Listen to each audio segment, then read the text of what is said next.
A pleasant morning to members of the media and welcome to the Trinidad and Tobago Police Service weekly media briefing.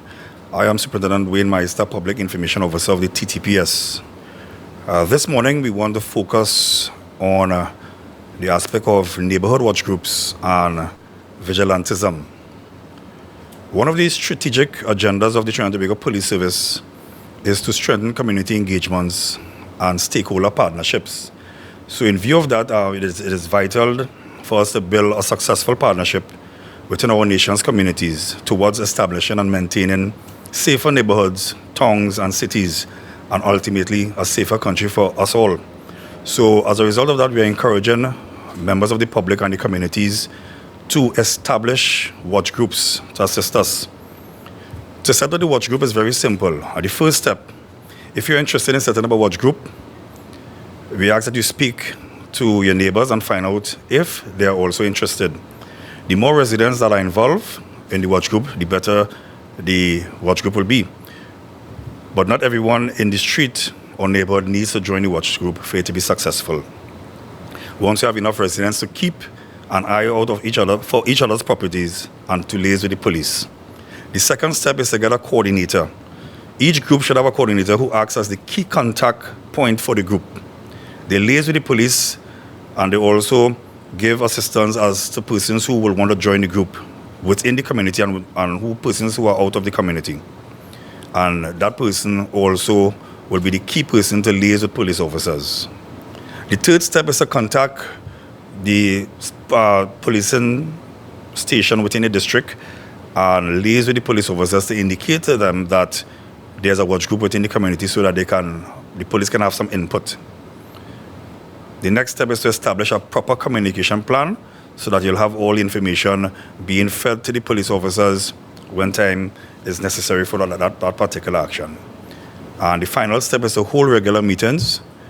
And step by step, as I said before, the police should be involved as a stakeholder partnership to assist in the whole aspect of community watch groups. We also want to commend members of the public for the persons who have established watch groups within their communities and is running rather successful and they're assisting the police service within the fight against crime. However, we want to advise members of the public that there's a thin line between a watch group and a vigilante group. Having said that, I'll now give you the definition of the term vigilantism. This may be described as law enforcement undertaken without legal authority by a group of persons seeking to avenge a crime or an action which is perceived as a crime. This kind of conduct has the potential to cause harm, serious injury or loss of life and may result in criminal charges being brought against individuals who participate in such acts. Though the Criminal Law Act, Chapter 1004, Section 3, Subsection 2 and 3, gives the authorities for civilians to have powers of arrest, and I'll just read it out. Any person may arrest without warrant anyone who is or whom he with reasonable cause suspect to be in the act of committing an arrestable offense. Where an arrestable offense have been committed, any person may arrest without warrant anyone who is or whom he with reasonable cause suspect to be guilty of the offense. So what we are saying is that if that person would have committed an arrestable offense, persons, civilians, would have the authority to assist in detaining that person. And an arrestable offense includes offenses such as rape, robbery, burglary, and serious reports of wounding. So what we are saying is that the use of force against such individual must not be the type aimed at inflicting injury or death, but must be controlled to the degree that it is considered reasonable in restraining or detaining a suspect.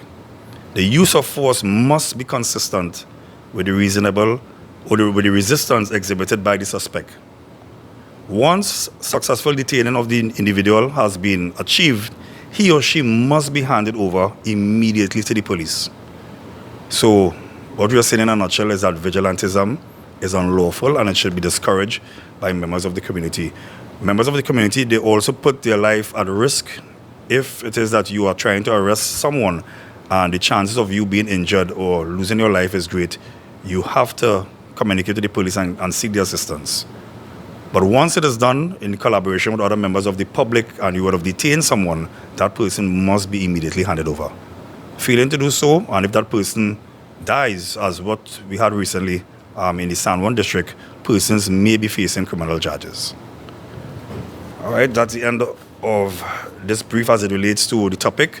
I now open the floor for any questions that you may have.